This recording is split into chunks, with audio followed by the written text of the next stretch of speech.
wait for Mary then. Okay. I actually forgot I was supposed to record.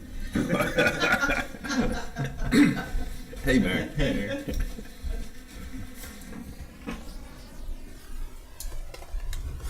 Christy coming or you guys just waiting on me? She's on her way. She said she was a couple minutes late, but I was going to say, is that her coming in now too? Yeah, I'm here. Okay. Third time's a charm.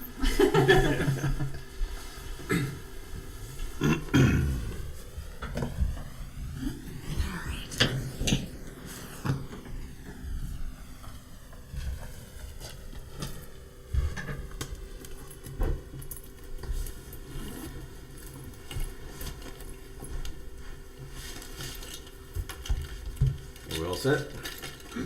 Okay. All right, so I will call the town council meeting of December 13, 2021 to order. And the first order of business would be the invocation and the pledge. All right, let us pray. Heavenly Father, thank you so much for this day. And Lord, as we gather together as the holidays are fast approaching, I just ask that we all may be able to spend time with our families and friends and loved ones and be able to cherish all the moments together and be able to, just relax and take a deep breath and try to focus on the new year. And we pray for this upcoming year, 2022. Hopefully it'll be a good year and a lot of improvements. And Father, as always, we just pray for a productive and enjoyable meeting this evening. All these things we pray in Jesus' name. Amen. Amen. Terry, you want to lead us in the pledge? I pledge allegiance to the flag of the United States of America and to the republic for which it stands, one nation, under God, indivisible, with liberty and justice for all. Thank you. And everyone should receive a copy of the minutes from last month. Additions, corrections. I move to approve the November 8th, 2021 minutes as presented. I'll second. A motion and a second. All in favor? Aye. Opposed? Thank you very much. Okay, Rebecca, treasurer's report, please. Right, during the month of November, I did not need to make any transfers to or from the checking account.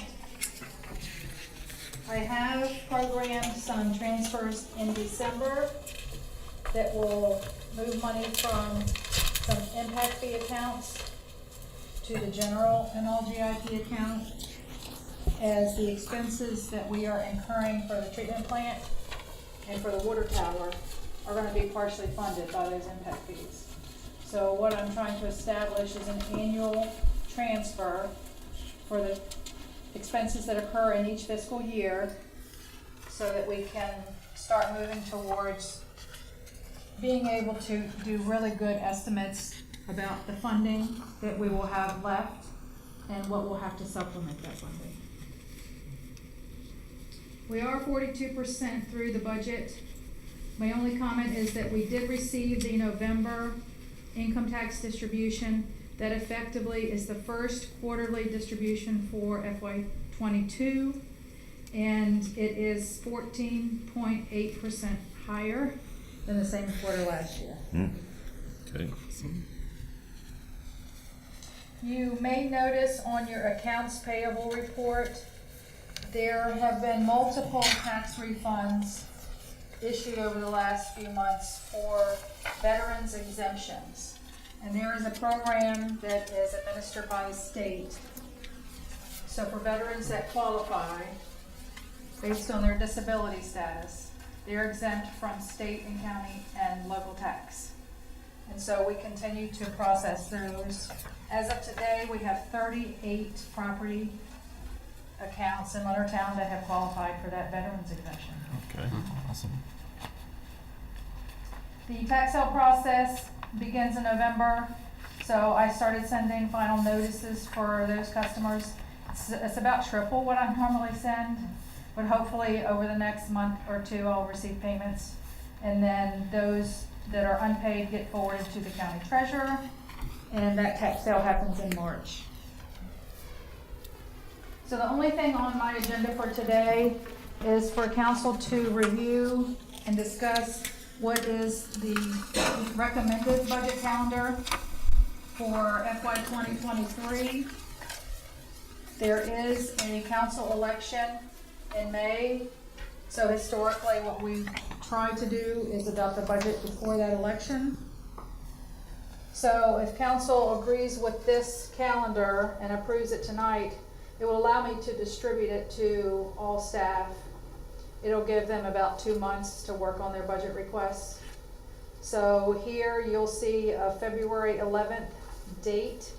The budget requests would be due, and then a period of time for the draft to be developed. Then the first work session would be March 22nd. We haven't historically needed a second one, but there is one here if we need it.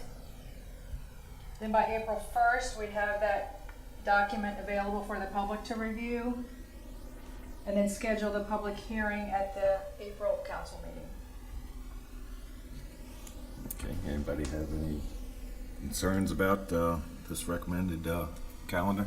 Does February 11th give everybody enough time, the department heads and you guys enough time to get everything in? Yeah. I mean, that's the only thing, it seems tight, but if you guys can get it done, then. And honestly, what happens is changes come in, information's delayed, and I have to do some reworking, you know, as the time goes on. Sure. But generally, I've waited until January to have you approve it, but that's a little too tight. Yeah. So that's why I made it for today. Okay. I have no issues. Yep. No issues. That's good. Okay. So if there are any things that you may think about between now and the January meeting that you want to convey in general terms, obviously if you have specific budget requests, you can work on them until the February 11th deadline. But if there are things you want me to start to incorporate from a general perspective, then just let me know in January, and because I'll be working before that February 11th date. Okay. Anything else for Rebecca? Thank you very much. Thank you. Okay. Corporal Roselle, she couldn't be with us today. She was going to try to make it, but I guess she had to be down for some gift giving down there. But as you can see, everyone has her report. NSCC's been doing quite a bit of radar along Fenwick Street and stuff, so that's a good thing. So Route 5. So okay. Any comments, questions on that? Looks like she's been busy. Yeah. Definitely.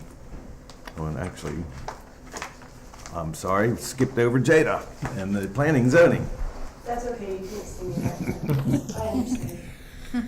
So the last time planning and zoning met was September the 20th. They only had one item on their agenda, and that was the Wendy's remodel, which is now finished, and they are reopened. Their next meeting is next week, Monday, December the 20th, and we've got 4 items on the agenda. We have a subdivision application review for Dogwood Subdivision on the corner of Cedar Lane Road and Route 5. Then we have the concept site plan review for the memory care facility.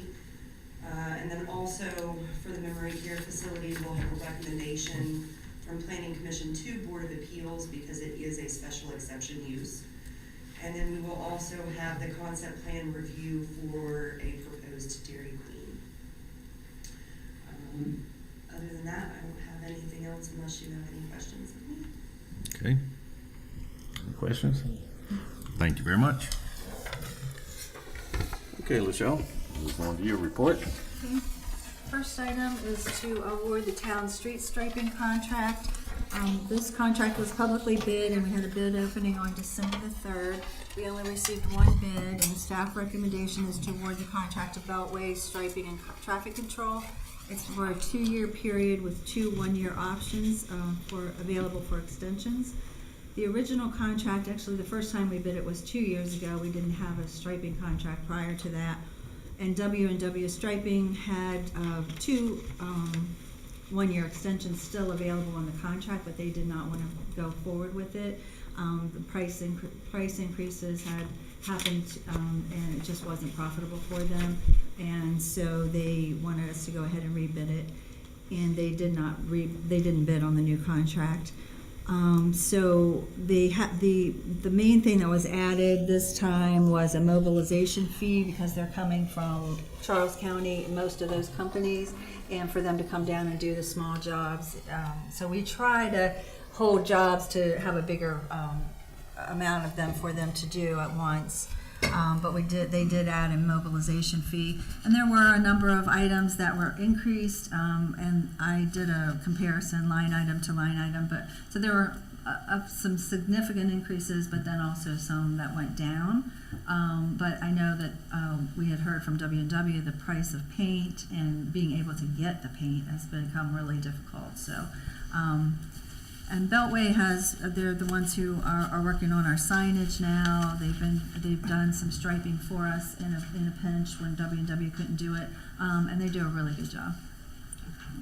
Is this something, say next year when it's time to renew, that we can look at pricing, and if we don't want to renew, yes. we can It's 2 years, in 2 years. Or 2 years, I mean, Yes, gotcha. yes. You don't have to do the extension. Okay, very good. Hopefully stuff comes back down, but we'll see. Yeah. Any other comments? All right, well, I move to award the street striping contract to Beltway Striping and Traffic Control for a period of 2 years with an option for 2 additional 1-year extensions. I'll second. Okay, motion and second. Further discussion? Hearing none. All in favor? Aye. Opposed? Thank you very much. The next item is a liquor license letter of support for Noli's LLC. Noli's Italian restaurant is opening at the Maryland Antique Center, which is under new ownership by George Hall. They're requesting a Class B restaurant liquor license at 26005 Point Lookout Road. They will also have outdoor seating on a new patio located in front of the building, and the license will be in the name of Melissa, and could you please say your last name? Altilio. And the owners are here if you have any questions. Remind me what a Class B, just It's a restaurant license. Gotcha. It's typically on and off site sales, and the motion would need to include the outdoor seating. Gotcha. Any time frame of when you're hoping to open? I know still a lot of work to be done there, but Hopefully mid-January. yeah, okay. It's all being held up. We're waiting for the fire marshal approval and Right. new plans. Right. Yep. I'm just curious. I know we're just approving this today, but your outdoor seating, how many do you think, like tables? It's going to be out front, the patio. So, you know the building we're going into, right? And so if you're looking at it, over here to the left, there's a little patio there. Okay. So not a lot at all. I'm thinking maybe 4 tables. 3 or 4 Right. tables. It's going to be, it's not a big area. Okay. We were out there and saw where they were going to do it. It's, yeah, it's right in front of the building. It's Okay. not taking up any of the parking or anything. So. It'd be nice. That'd be nice, right there by the winery on the other side. So it'll be nice, a nice fit, I think. All right. Well, I move to approve a liquor license letter of support for a Class B restaurant license for Noli's LLC to be located at 26005 Point Lookout Road. The license would incorporate indoor and outdoor seating. I'll second. Okay, motion and second. Further discussion, comments, questions? Okay, hearing none, all in favor? Aye. Opposed? Thank you very much. Good luck. I'll get the letter ready and send a copy to you. Okay, the next item is a report from Visit St. Mary's and Fish the Bay charter cruises out of Leonardtown Wharf in 2021.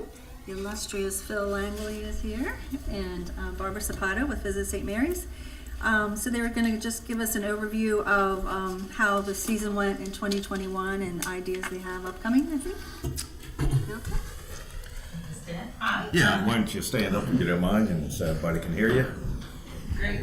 Okay. I'm Barbara Zapata. If I haven't met you yet, I'm the new executive director at Visit St. Mary's, Maryland. Phil Langley, everyone in the county has to know who he is. So that's what I've learned.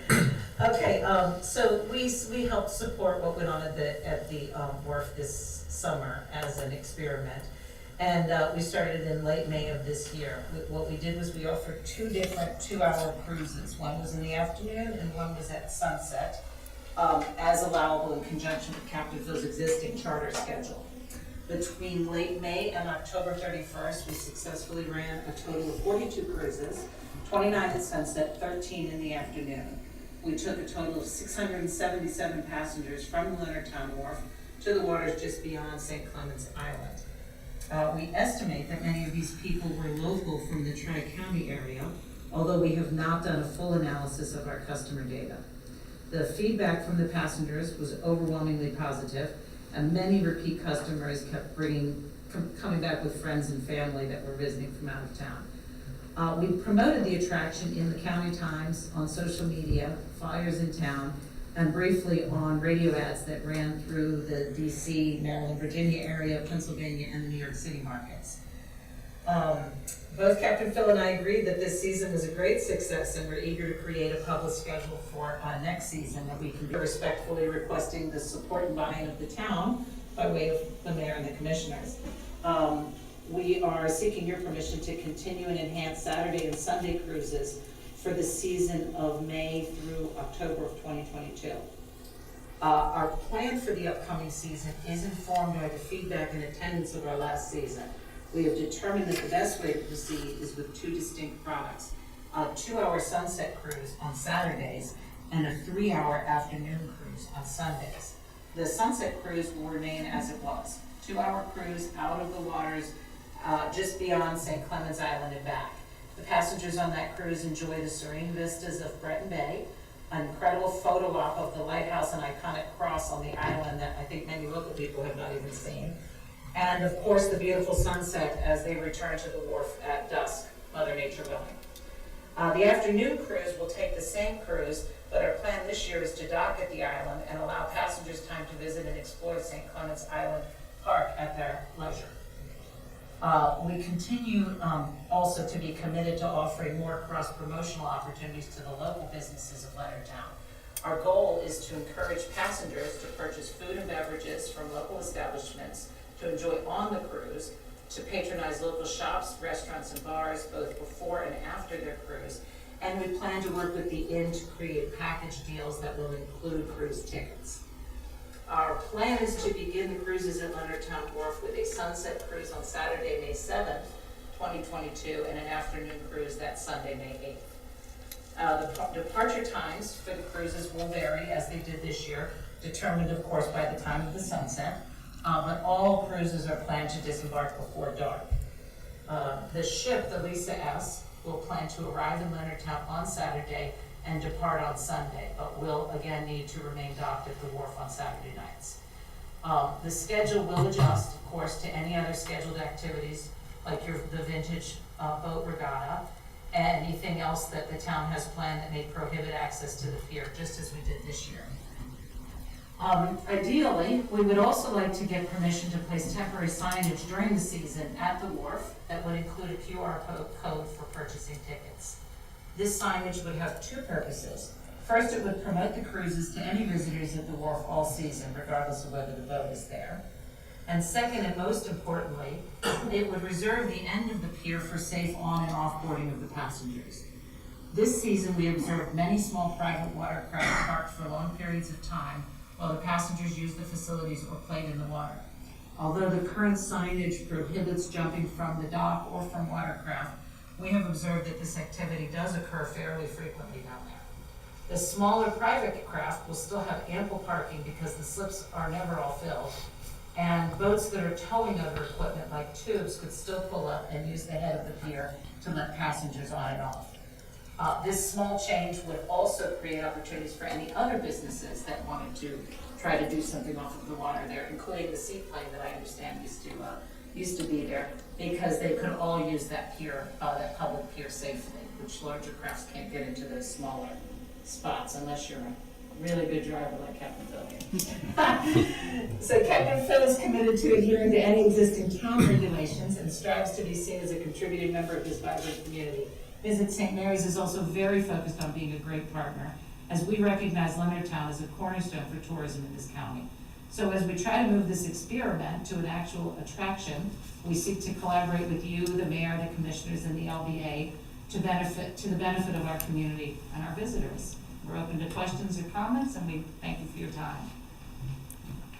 We'll just add that we're going to be adding 90 feet to the end of the pier, hopefully soon. So, Should be done by then, so. and that'll have a water and electric hookup for boats. Well, yeah, Also. that would be great. Not Yeah. that I need electric that much there, but Yeah. actually, I don't know whether there's any plans for lighting. I know a couple of times at dark, we did a hauling cruise out there. And coming in at nighttime, it's not well lit out there.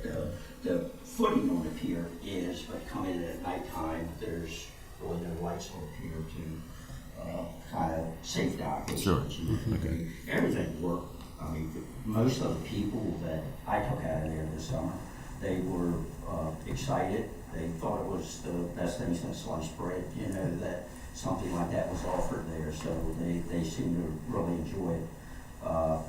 Most of them, there was a lot of local people, including some who live on the water right here in town, that ventured out to see the island. So it was very positive, as well as some people visiting from out of town came in. So the only thing that were a couple of small changes, and it really wasn't that bad, but it was a couple of challenges. Sometimes when we went, if we did an afternoon cruise, when we went to come back in, if there's a small boat tied to the end of the pier, and it's safer dockage, when the T-head is open, I can back into the slips, but sometimes it concerns me a little bit with passengers when you have 25 people or so on board, and some of them may be children or whatnot.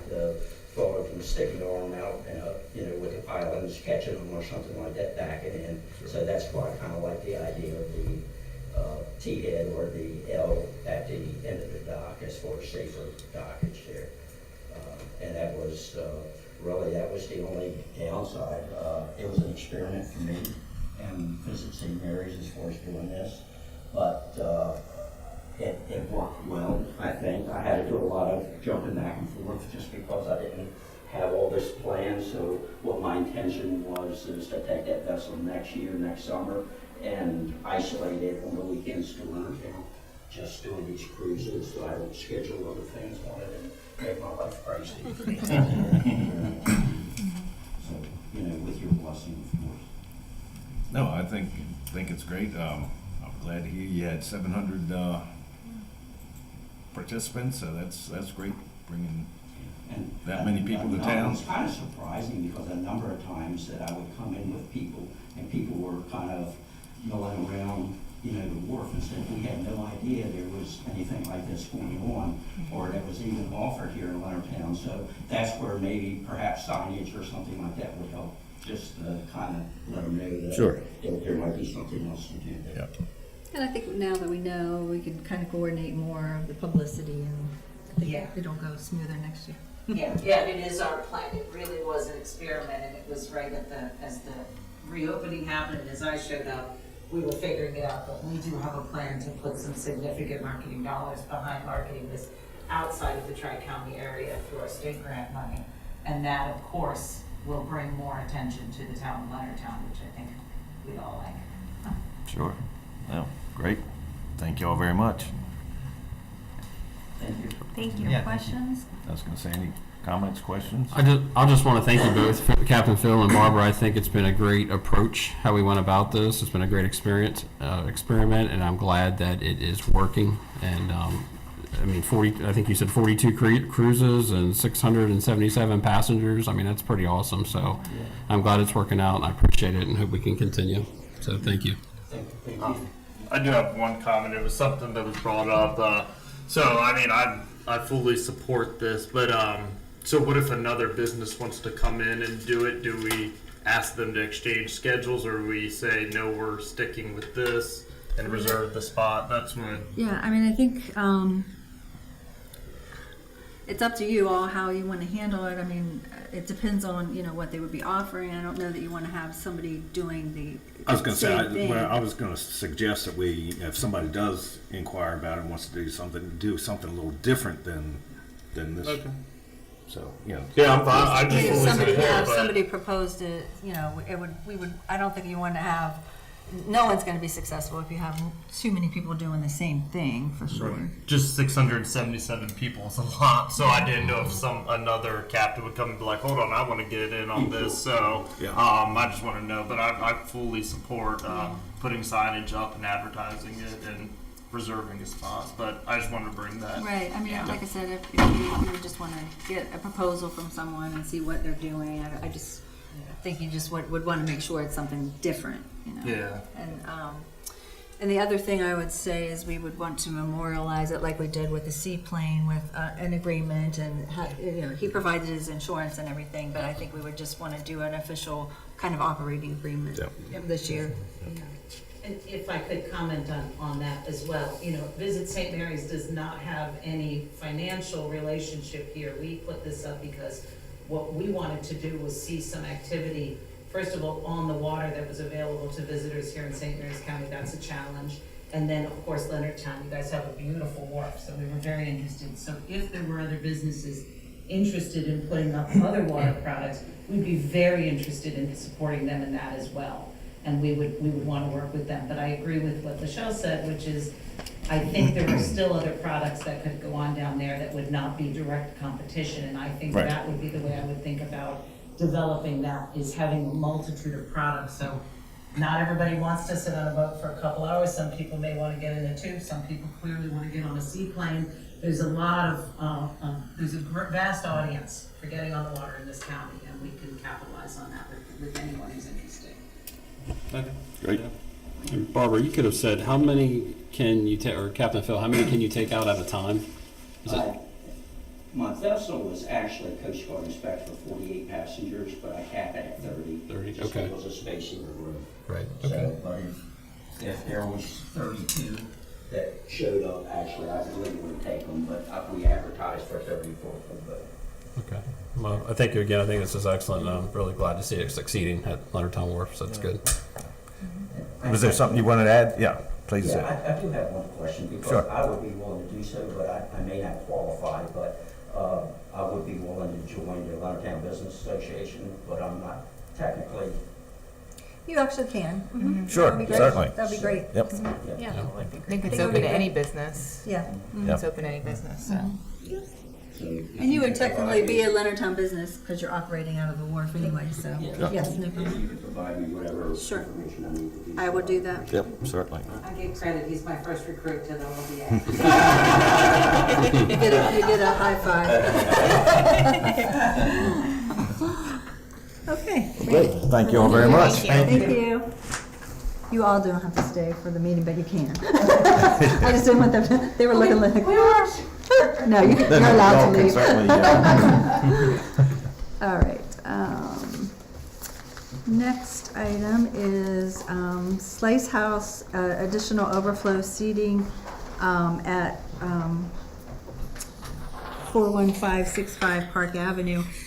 We had this as an agenda item. There actually is nothing that we're going to take a vote on, but Ken Held, owner of Slice House, wanted to come and just kind of talk about what he's thinking about doing. He has new plans coming. Yep, I have them. Oh, you have them? Yep. That you'll be provided with and have an opportunity then to take a look at them, but he wanted to come and kind of explain what his request was going to be. All right. Hello, Sharks. Today, oh no, wrong. Thank you. So we have a proposed 3,000 square foot mixed-use venue to go up next to the Slice House on the Bell piece of property that I purchased last year. And the venue is proposed to be 1,000 square feet of outdoor patio seating, which is currently approved. That's what we're using for, our outdoor tables are there now, which is approved by the liquor board and by the county.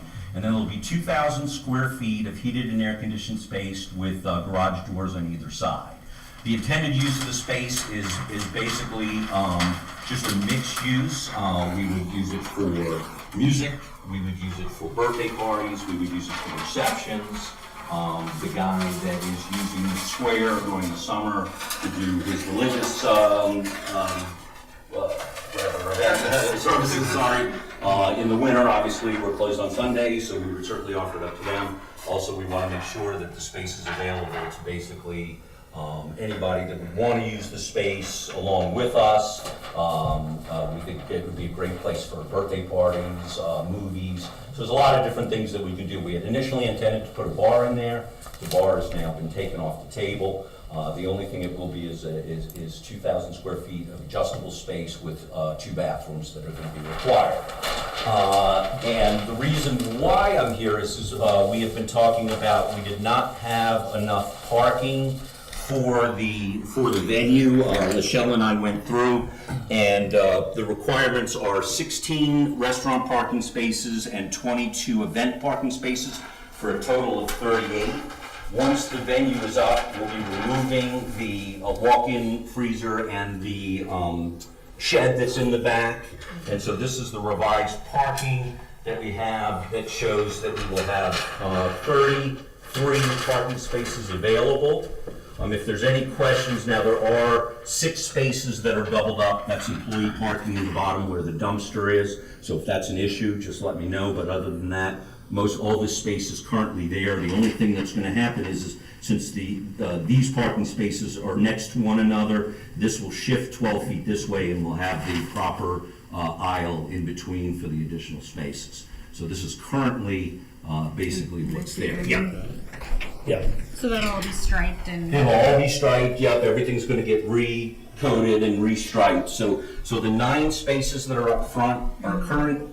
There's 4 spaces on the side. There's 4 additional spaces that are available now from the setback from where the venue's going.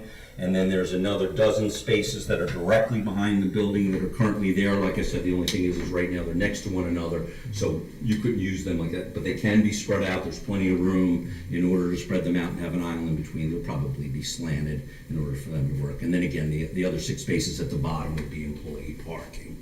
And Ken, how many handicap spots would you have? Whatever is required. Okay. So yeah, we can certainly, make one of those, probably space number 9 would be perfect for handicap, but, or, again, the other thing is that, since we are going to strike the, spaces on the side, we can use them as well. Is that on your property or is that on the So Park Avenue? these 4 spaces are on Park Avenue, Okay.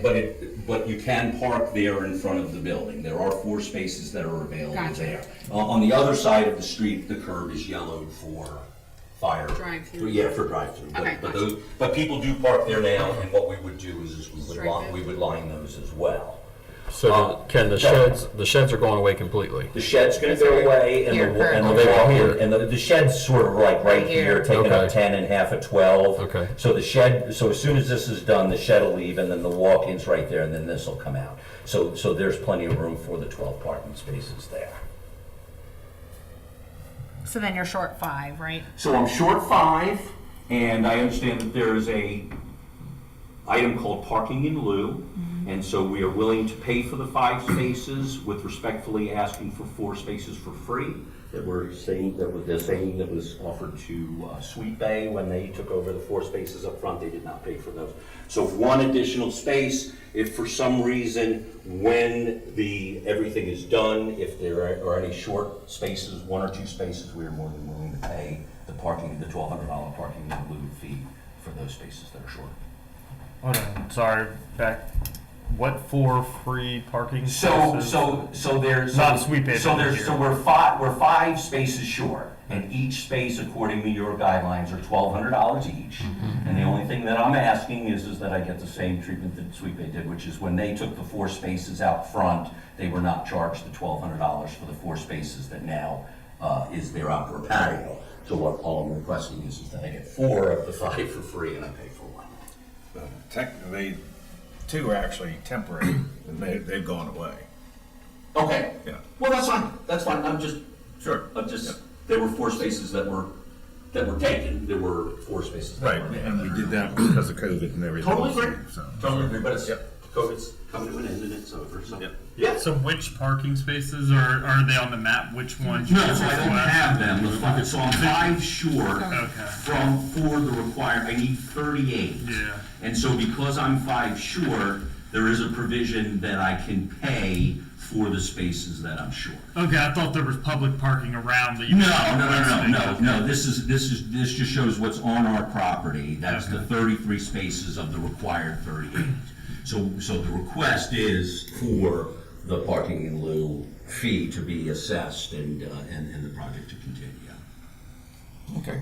How do we typically handle spaces that are in the public right away but adjacent? Do we count those as? Not typically, but I mean, we can certainly. If there's nothing else talk down there, about they it. would, But like I said, now that we have the plans, we know what the request is. They can go through the review process, and you all can have time to digest it and ask questions and that sort of thing.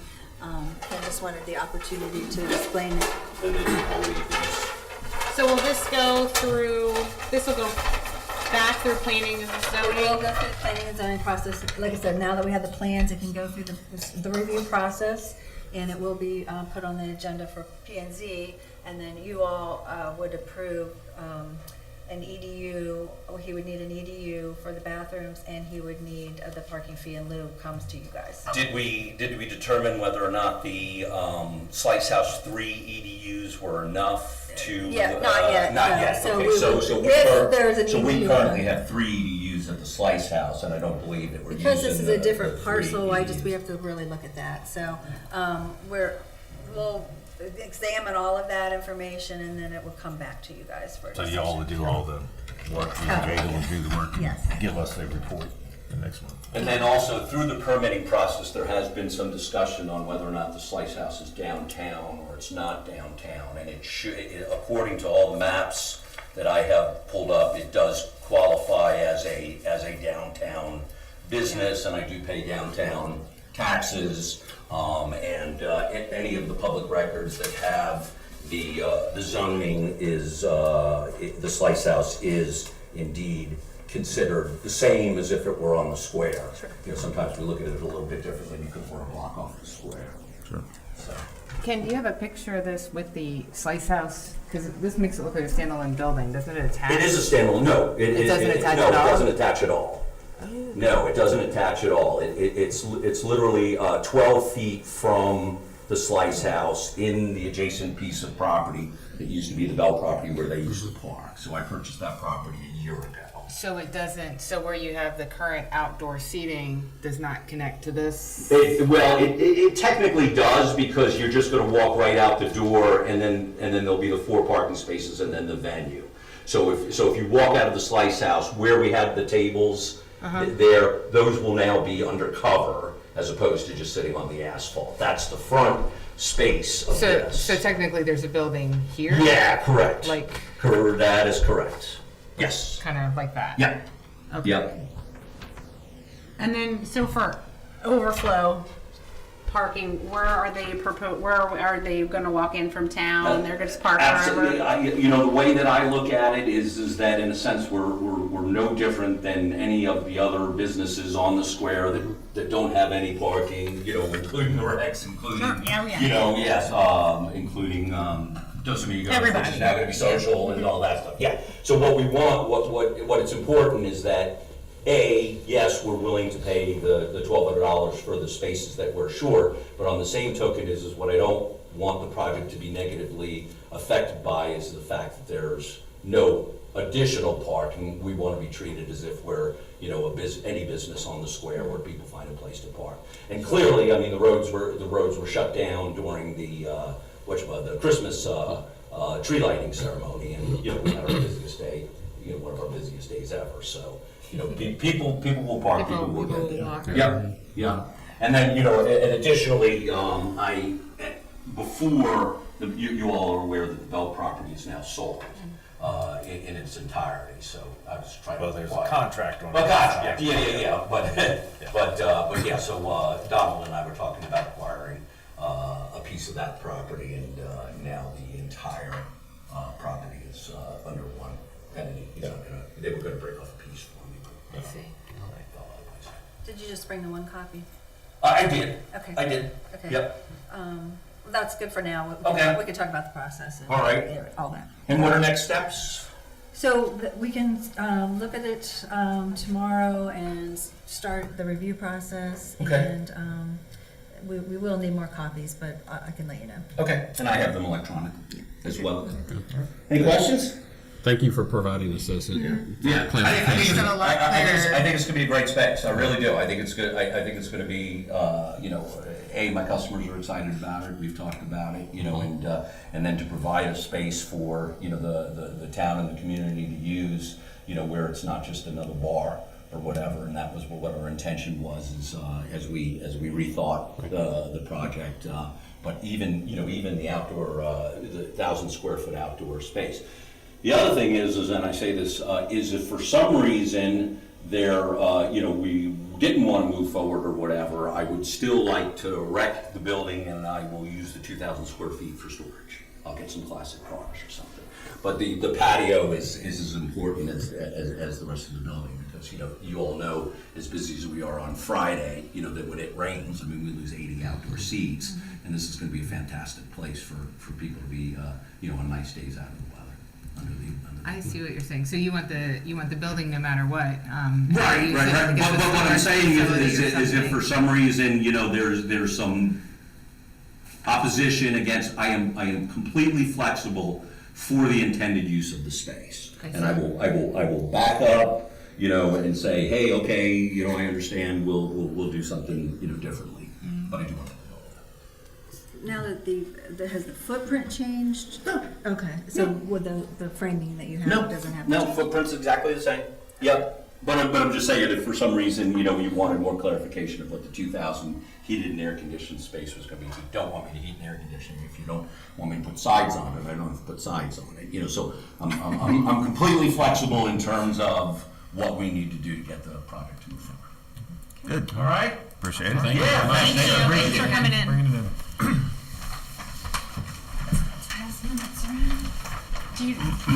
Did he get a copy of all this stuff? No, that I he don't gave have us? anything. Okay.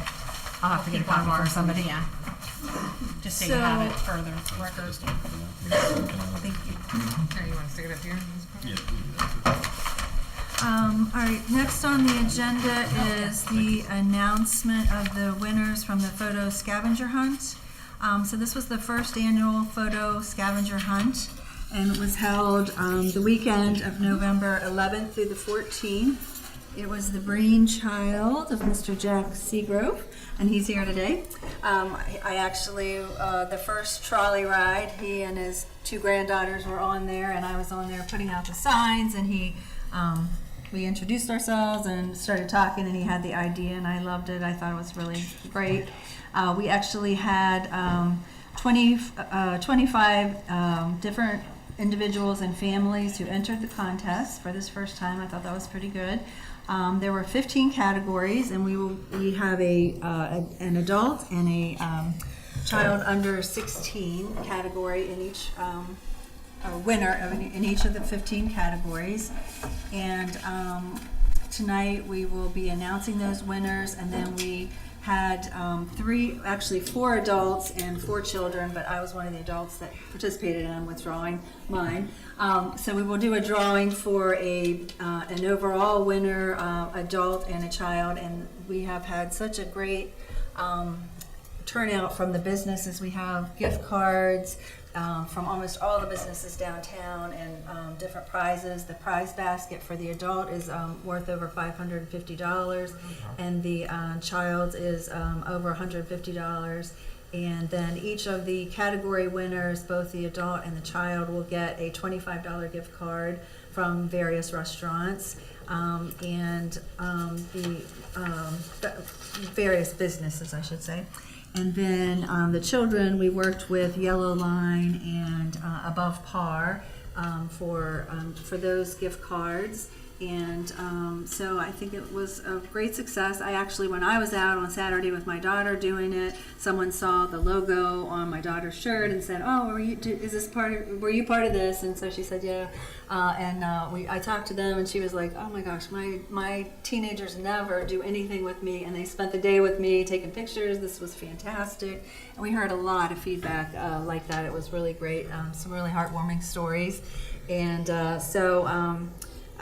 we hope to do it again next year, and I think it kind of we're looking at it as a kind of a historical photo history of the town and the different changes, because they take a lot of business pictures.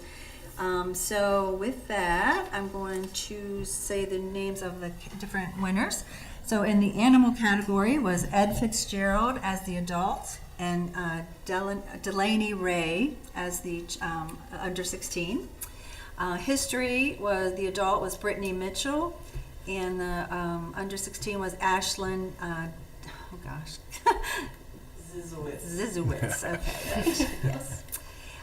Family category was Kelly Mahoney as the adult, and Asher Haynes was the under 16.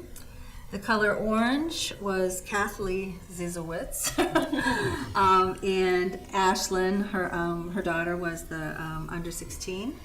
Food, Michelle Ray, and Ryder Popst was the under 16. And the age ranges where the kids were 9 to 16, I think. Yes. The category brick was Brittany Mitchell, with Addison Ray as the under 16 winner. Leisure was Christine Orthner, and Lila Haynes was the under 16. Flowers, Kelly Mahoney, and Addison Ray was the under 16.